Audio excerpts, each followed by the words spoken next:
Good evening and welcome back to our next edition of VMFA After 5 Fridays presented by Chase Dance After Work.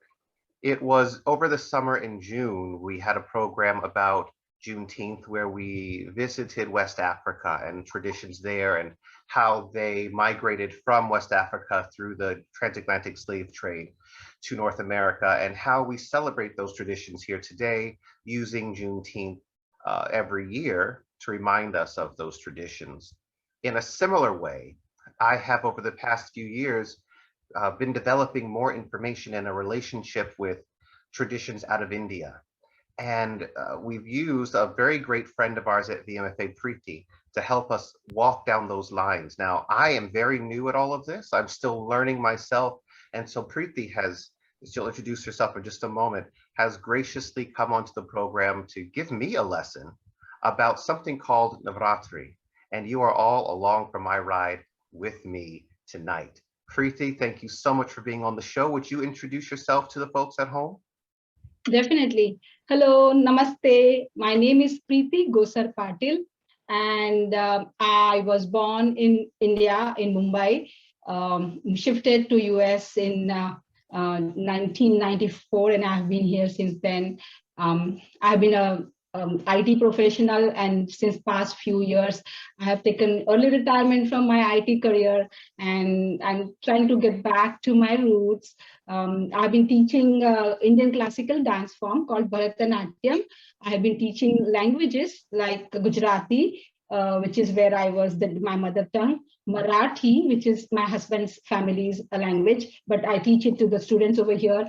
And since the pandemic started, I have been also learning and teaching the mother language of all the Indian languages, Sanskritam, which is also called a divine language, to children and adults.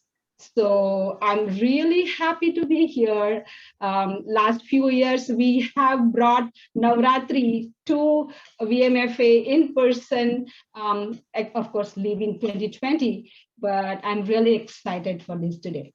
Oh, me too. And I'm spiritually fed, I'm artistically fed, and I'm eternally grateful to you for it. Priti, let's begin with just the very beginning, the very basics. What does Navaratri mean? Where does it come from? Okay. As I said, many languages origin from Sanskritam.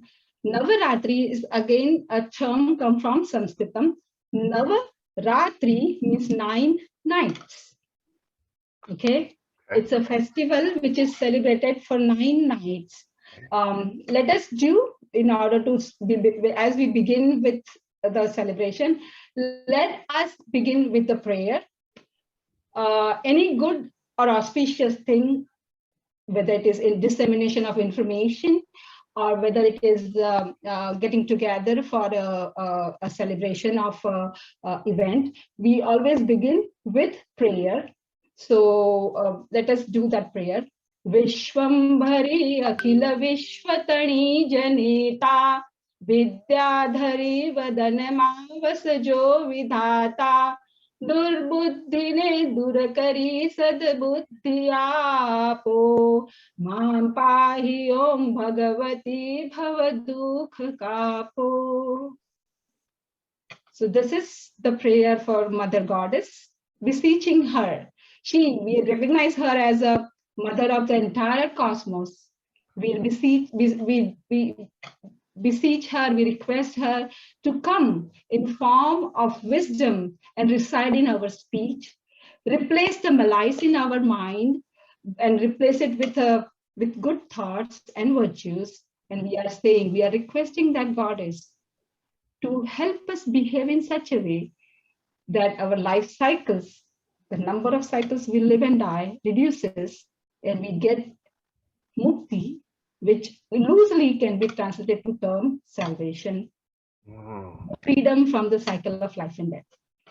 You know, earlier, would you take a moment to talk more about the use of the word salvation? I was fascinated to learn more about, because in my tradition, coming from the Christian church, and I'm evolving my thoughts on spirituality, the word salvation means a little bit something different than it means when you say it. Would you talk a little about that? Yeah, sure, definitely. as you all might know that Indian or Hindu religion is not really a religion. Technically, it's a philosophy, just like science, like physics and chemistry and mathematics. It was not founded by one being. It has evolved from the wisdom of the generations after generations.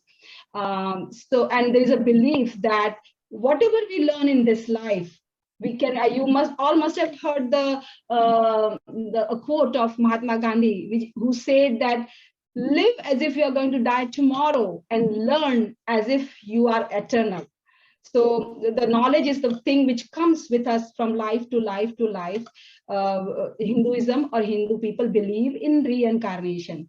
And in that background, salvation means freedom from the cycle of life and death. I love that.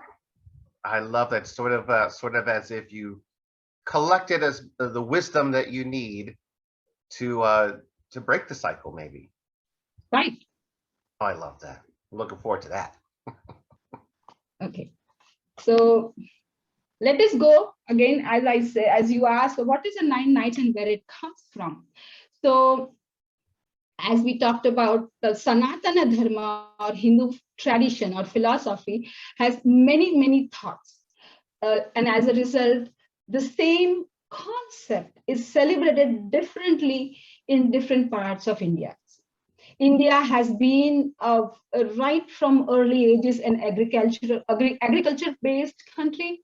And even before the Western calendar started, which was a solar, India had a calendar which was depending on lunar cycles, also depending on the solar equinox and solar eclipses and all of that. But mainly the time was measured in lunar form, lunar based on new moon to the new moon. So if you divide the year into 4 equal parts, it was probably around 3 months, and there were 9 nights celebrated in each of these 4 months. However, the spring, when the nature blossoms, spring Navaratri and Sharada Navaratri, which is autumn, which is after the harvest, are more recognized. And of the two, the Sharada Navaratri, which is going to be in this year on October 7th to 15th, is the most celebrated in India. During this time in India, as you know, the rainy season has just finished. The nights are cool. People have finished their agricultural work. Harvesting has finished. The weather is nice and pleasant. The clouds also, number of clouds also reduce in this time of year in India. So the community, other people are relaxed and they celebrate this with most fervor and most engagement. Let us start because you all know that India is unity in diversity. It has many different languages, many different traditions within the country itself. So let us start as looking at how each and every part, or maybe some example of, as an example, 4 different parts, east, west, north, south, celebrate this Navaratri in India. So let us begin from east, which is in Calcutta, Bengal. This area is the east. There, they pray to Durga, Mother Durga. Again, it's a mother. It's a celebration of feminine. Okay, so she is fierce. She is a mother whose child has been attacked. You know how that can be. She's fierce. She's protective, but she's auspicious for her children, right? So this celebration in Bengal is done as a celebration of her destroying the demon Mahishasura, who was shifted and who was a deceptive demon, which is nothing but ignorance, metaphorically, because even though we study in school doesn't mean we become wiser. Right. So ignorance comes in many different ways, and we have to be able to recognize our ignorance. Holding 2 standards is ignorance, right? Treating people differently is ignorance. treating my own and others separately is ignorance. So these are all different forms of ignorance. And in East, they celebrate Mother Goddess or Durga by the name Durga Puja, in which usually women wear white and red. Red color is very auspicious. You can see that the goddess is decorated in golden and red color over here. She rides the lion. She has, if you see, she has multiple arms. And if I remember correctly, I think VMFA has an artwork of Durga, Mahishasura Mardini Durga, somewhere. So I had seen it in past. So she has weapons in her hands given by each and every god that existed in heaven to get rid of this demon. Okay, so so that is in East. In West, in Gujarat area where I come from, it is a very different celebration of Navaratri. It is, of course, it's again a mother goddess, but here it's a creation. They have a half-baked pot, earthen pot, in which they put holes. They put a little bit of grains in it, and they light a lamp in it. That lamp resembles, or not resembles, but that lamp is a metaphorical presentation of the awareness, consciousness within. Okay, and that's what comes out. And this whole shape is a shape of a womb, which in Sanskritam called garbha. Garbha, when over the generations, when as you know how the words change, it has become garba. So in Gujarat, people celebrate it using garba. They put this in the center and they go around. So devotion, again, in the form of mother, it's a creative aspect, it's a sustaining aspect, and it's a knowledge which is celebrated. It is half baked. The pot is half baked, not fully baked, to represent us, our body, which is come out of the five elements, right, of the earth, including the earth. And we are not perfect. The same way we are not perfect, this pot is also not perfect. So it represents us, but the divine light shines within, from within. That is what is said. And people do circular dance around it. Those who have visited VMFA in past few years, in 2018 and 19, have taken part in this. You know that how we play around in the circular form. That circular form represents the moving universe, the constantly moving universe. In north, near Ayodhya and that area, near Ganges and Yamuna and that area, what they do during these 9 days is they recite Ramayana. It's based on Ramayana. Celebration is done like that. Basically, it is celebration of peace over war, humility over ego, and wisdom over ignorance. One would question, why is it peace over war? I'm saying because there was a war in which Rama killed Ravan. But the difference here is the war was not done for any specific purpose of his own personal benefit. There was a benefit that is different. But and while fighting the war, there was no anger on the Rama's side. Okay, that's how in Ramayana it is described. Humility over ego and wisdom over ignorance. The 10 heads of Ravana, they have metaphorical meaning. Ravana himself, he was a very well learned person, but having learned doesn't mean he's a wise person. So he was a learned person. So when he was behaving well, those 10 heads represented the 4 Vedas and the 6 Shastras, which in the form of a knowledge which he knew. But slowly, as his knowledge grew, his ego kept growing and growing. He started behaving in a manner which was not beneficial to the society. And in the end, he acted totally in contempt to feminine. He abducted Sita. Now, after that, this whole story happened. Sita is metaphorical representation of the soul. Okay. And these 10 heads are representation of the 5 senses and the 5 instruments of action. So in Sanskrit, they're called 5 Gnanendriya and 5 Karanendriya. So when the soul is abducted in the physical world by the physical desires, only the Rama's arrow, when it comes here, you get the awakening, and the Sita or the soul is released from the clutches of those elusive concept of happiness. So that is what the 9 days of Ramayana represent, and the 10th day they burn the effigy of Ravana. Now the last thing in the south, what they do it is, again, it is an upliftment, but it is 3 days each for goddess Parvati, who represents the emotional wealth.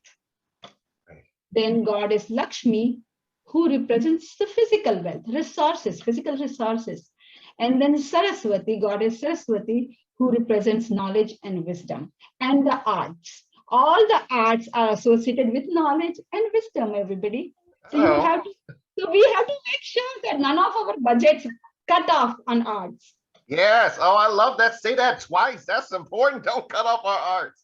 The way people celebrate it is by visiting friends and family who have decorated their home, to remind themselves at the lowest level over here. This is these 2 dolls over here. They represent grocer and the groceries. They put small sample of groceries. So that is a physical plane.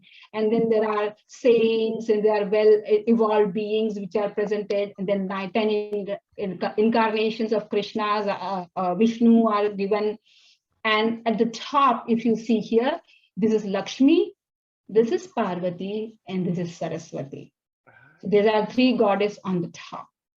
Okay, and the way they do is they visit the friends and family who have decorated this. Actually, they invite people, and as an offering, it's a bhajan or a prayer is offered to this establishment, to this presentation, not insisting, but underlining the fact that bhakti or devotion is one of the ways to achieve the moksha or salvation. Moksha is the Sanskrit word for salvation. Okay. So this is the all around the India for 9 nights of Navaratri. Okay. Before we move on, we've talked about 4 different ways of celebrating Navaratri around India. What is one thing that unifies the celebrations? The concept of going from the lower plane to higher plane, achieving the moksha, and celebration of the mother nature. Okay, so the celebration of the divine feminine, we see present, and you've laid that out very well in each of these examples. We see that through line especially with the presentation or the representation of the womb and the power of women that isn't present in the masculine. Okay. Yeah. So apart from these, there is another way also. After this 9 nights comes the full moon night, and that is celebrated again with devotion towards Krishna. This is what you can see represented. So let us go over the aspects of it. So Krishna is considered as an incarnation of sustainer or Vishnu, and that circle, if you remember, circular presentation defines what? It's again the universe, right? And Vishnu is the sustainer to sustain the universe. His ardent devotees, the belief is they were born in the village of Gokul when he took birth. His divine flute was playing on the bank of Yamuna. So what I would recommend is you all close eyes for a second and imagine you are at a gently flowing river. The sound of water running on the and the stones, you can hear it. There's a nice cool breeze, gentle breeze flowing. The weather is cool. There's a fragrance of flowers in the air. There is a full moon horizon, and alluring, beautiful flute is playing. That is the surrounding in which the maidens dance around Lord Krishna, in listening and enjoying and immersed in that alluring flute. Now, no wonder each of them felt as if Krishna was playing the flute only for them. The Krishna was dancing actually with each of them, and that's what this painting represents. And I think there are a lot of artworks which are presented, which are there, and even in Ragamala paintings, they do represent the rasa lila. This is called the rasa lila, divine play of Krishna. It's in the circle again as the representing the universe. Krishna plays flute in the center, and each and every being which is feminine doesn't mean that it is female. It means the devotee of the Krishna. It feels that each one is playing with Lord himself. Oh. So, okay, I didn't mean to cut you off. What are some main differences, or as we think about Navaratri, you've explained to me one way that that Hinduism is not really a religion but more of a science, because it evolves. More things are added to it as we learn more. So I imagine something like Navaratri has changed as well. What are some ways it has evolved from the beginning through to where we are today? Okay, so as you know that the technology is growing, people are moving. We are not back at the river bank of Yamuna anymore. We are in the big city. So slowly from the bank of Yamuna, what people do is they get gathered. When I was young, we used to gather around in a housing society. There used to be a big ground, so that's where they would create a pandal and have the garba in the center, and we would play. They would call somebody who plays the drum, and everybody would play around that garba. So that is how we grew up. And though during those 9 nights, nobody cared about the exams, or nobody cared about staying up late, and everybody immersed themselves in the divine bhakti. The songs which were sung were all bhajans or prayers for the goddess, and sometimes for the rasa lila, for the Krishna. So these are the two forms, mainly the goddess because it is Navaratri. But towards the end, when we do the ras with the sticks, if you remember, you have played, then of the songs of the Krishna. So that is how we grew up. However, as we moved here, that is not there. People from different culture gather together and they live. So there is no big, even here, though in bigger cities, they even in Richmond, they do that. They book the gym of Deepran High School, and they do the 9 nights over there, but not 9 nights anymore. Only the weekends it happens over here. The next generation, which has grown up here, they love the rhythm of drums. So what they do is they have, like the way schools have volleyball teams or football or soccer teams or football teams, they also have ras and garba team in the colleges, and they have competitions. So instead of having it in the circle, sometimes because of the competitions, so it has gone from the river bank to the housing society garden, to now the stage as a performing art. So people have competitions, and I have some links for where the college competitions, the videos are all public, available on YouTube. I have selected 3 of them, and if we don't have time, if we have time, we can view a little bit now, or if we don't have time, I can give you the links and you can peruse them at your own time. I think we'll do a little bit of both. But before we get into those videos, can you talk a little bit about the sticks that I've encountered us using? Now they come towards the end of the celebration, as you just told us, but what is the significance there? Does it represent something, or is it really just the rhythm that they create to match the drumming that's underneath of us? You know, a community becomes very innovative when they go through as much as Indian society has been through. Indian society has been through a lot of upheaval due to foreign ruling over there. The Britishers, before the Britishers, there were the Huns came from the north, Genghis Khan and all, they came from the north, and then Mughals came from the west, Mhm. And then Britishers came from the Europe. So many a times you have to evolve and you have to find out how we can train. So cultural action of this and playing with it, and there are a lot of other aspects which have been done. So and through folk dance and through this using sticks, you learn to maneuver sticks. Mm-hmm. Mm-hmm. Those forces did not allow people to train in the weapons, but using the sticks, Oh, you gain the strength of the arm. come on. Yeah, so it was also used like that. So sticks were not necessarily originally it was the part where with the hands. Yes. The garbas was done with the hands, but the sticks came a little later on, where you want to, train people in doing this, that, and other, and doing the, the moves which you need for fighting.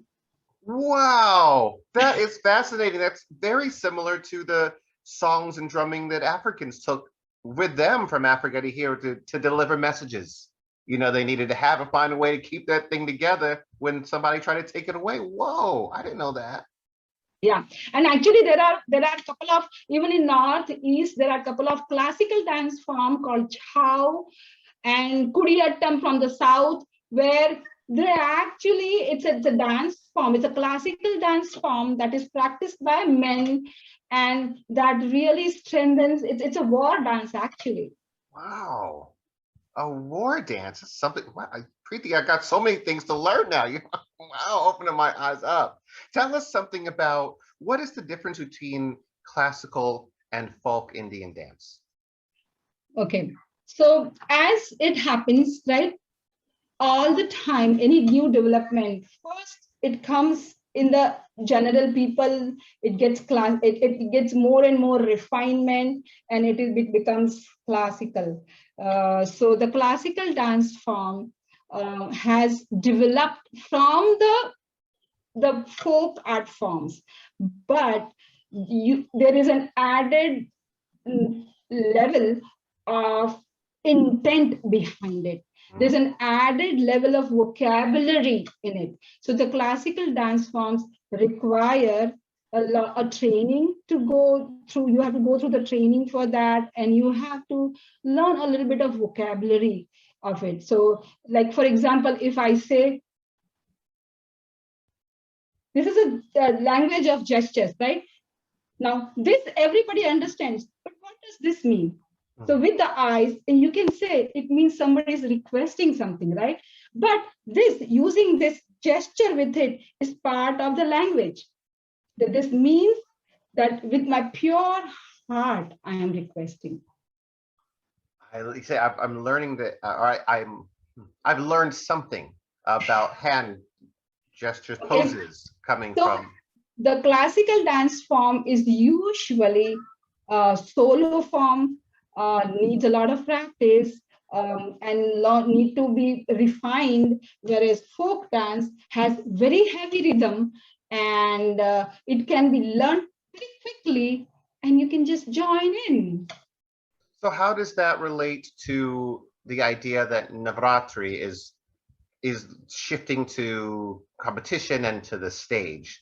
Does that look like a transition from folk to classical dance, or the beginning of one?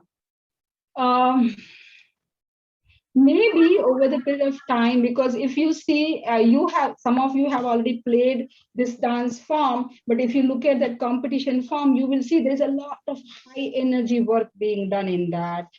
It's not easy. Sometimes during those competitions, they have ambulance waiting outside because of exhaustion. Some of the students might need the help of the ambulance. So it is very high energy form. It needs a lot of practice. It needs you to build stamina, and quite possible in some, in some number of years, the stage formation which they do, that there are principles which they follow for communicating the idea of the song, the front of the stage, back of the stage, then how they cross, and the rubric of the competition is very, very detailed rubric. And as a result, there is a small form of, refinement which is coming in it.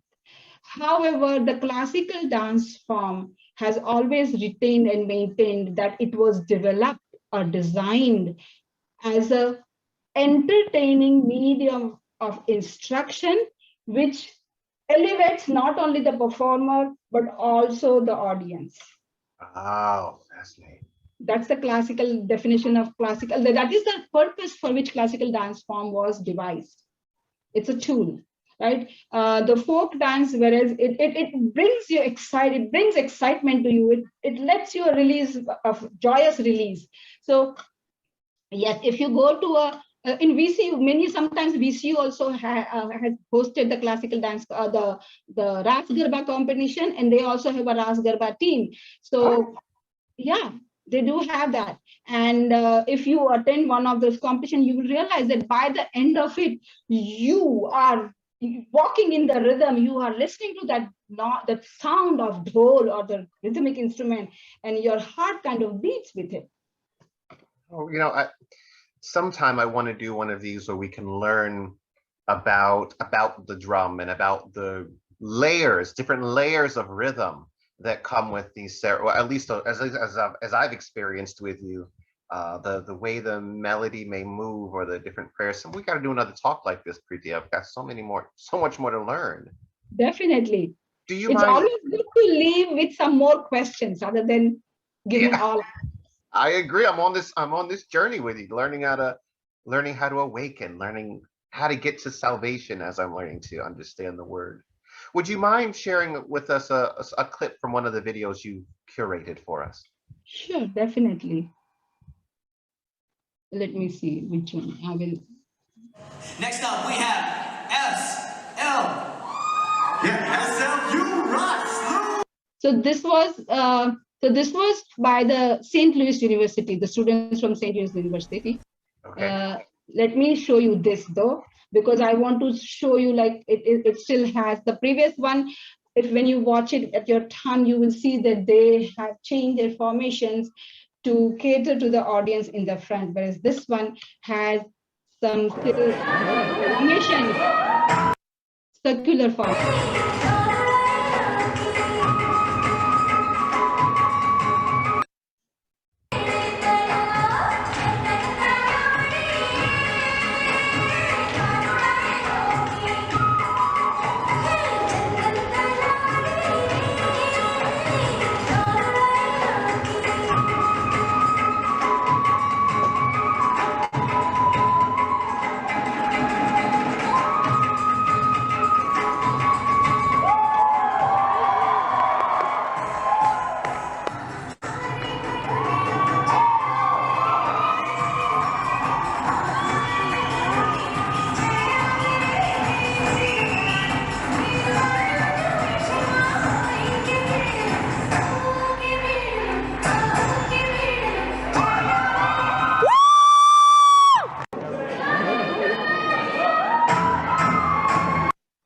Okay. I had a ball. And, one small other thing which I wanted to show you.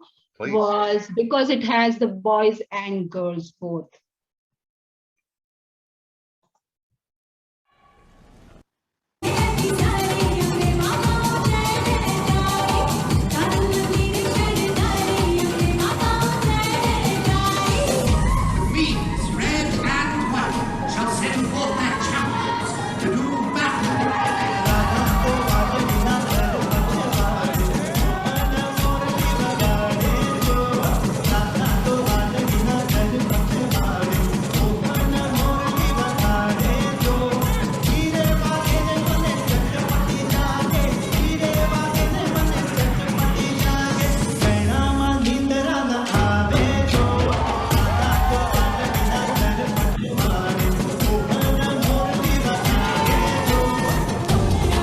So the song which was there was about Krishna. Okay. Okay. Anyways. I see them bringing out spears. It does look a little bit combative as they dance, like they're training for something. Actually, I don't know if you remember, if you saw in Durga, goddess Durga was holding a Trishula, a spear with 3 prongs to get rid of the Mahishasur, and those 3 represent with the mind, with the body, and with the soul. Oh, I love it. You see, there's so much to learn. Folks at home, there's so much to learn about the world around us that maybe I don't know, I'd never thought about things like this until I was introduced to this lady here, and she began to teach me so many things about herself and about things that she's always believed in. It, for me, I began to realize I believe those things too. I better learn, I better ask questions and get more involved. How in Richmond, Virginia, if somebody wants to participate in the celebration of Navaratri, what should they do? So there are Indian grocery stores over here, and when we are planning it, they have the flyers. They display the flyers for these kind of celebrations. So, and usually this Navaratri celebration happen around September, October, November timeframe. Sometimes it's as early as September, or sometimes as late as November, because it's a lunar cycle based. So yeah, you can find out from there. There is a group called Jhamkar. They organize some. There is an organization called the Gujarati, the people from Gujarat who celebrate it over here. So if you reach out to them, they would let you know when it is. There is a Greater Richmond Bengali Association. If you reach out to them, they would tell you when Durga Puja, they are celebrating Durga Puja. So, for South Indian people, usually they have it at their home. There is a Sai temple in Menakin Sabot where they also celebrate, they also decorate those. Remember, you saw those South Indian way, the way they decorate during Navaratri. So they also decorate Golu, it is called. They decorate the Golu, so you can visit it and see that. Oh my gosh, that is so beautiful. On a more personal note, how are your children? I got to meet them when you came to present and dance on the stage a couple of years ago. Yep, they are doing fine. Oh, that's good to hear. I remember your daughter was studying dance, I think I remember at the time. It would be wonderful to see her perform again. Perhaps the next time we get to bring you on the stage. You know. Sure, for sure. Yeah. Yeah, both of them have finished their college and both now. Yeah. No longer studying. No longer students. Time flies. Well, congratulations to you on raising successful children. Well, they came with their own destiny. I love that they came with their own destiny. Oh. We just support what they want to do, and kids, each and every one, they have their own compass. Wow, came with their own destiny, and you shepherd them there. You know, you may have read Khalil Gibran. Have you? Read what? Say it one more time. The book by Khalil Gibran, The Prophet. I have not read it. Oh, you should. Okay. You would love it. Okay, absolutely. I'll check that out. As I told you, folks at home, this is my new house. Welcome to my new home. I'm looking for new books to read in my new space. I'll have to pick that up. The Prophet. Oh, it's a small book, but it is a beautiful book. Oh, I mean, it'll look for something to read when I'm drinking my morning coffee and my morning tea. Priti, before I get us down a road, or we're just talking to each other, I'd better wrap up our presentation so folks at home can, once you're done watching this, oh, you're up here. Once you're done watching this, folks at home, Priti's got some links to videos where you can watch more of this dancing happening on stage as it does in competition. I encourage you to do some more looking into it on your own. I imagine a year-ish from now, we'll be dancing Navaratri together in the atrium at VMFA as we have 2 years in the past, and I intend to keep us going that way going forward. Priti, thank you so much for being on the program. I learn so much every time we get to speak to you, and the spiritual leaders in town that I'm acquainting myself with are really doing wonders for me, and that includes you.